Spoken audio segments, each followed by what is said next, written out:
भगवानगडाच्या वादानंतर पंकजा मुंडे पहिल्यांदाच सार्वजनिक व्यासपीठावर, पण भगवानगड वादावर मौन कायम.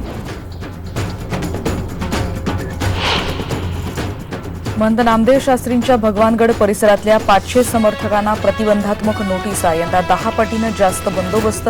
5 जिल्ह्यांमधून मागवलाय फौजफाटा.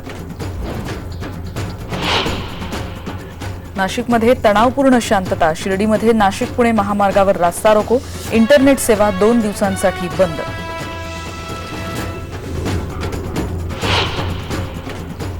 मुंबईतल्या रस्त्यांवरचे खड्डे 15 दिवसात बुजवण्याचं अतिरिक्त आयुक्त संजय देशमुख यांचं आश्वासन. मनसे आणि अतिरिक्त आयुक्तांमध्ये झाली बैठक.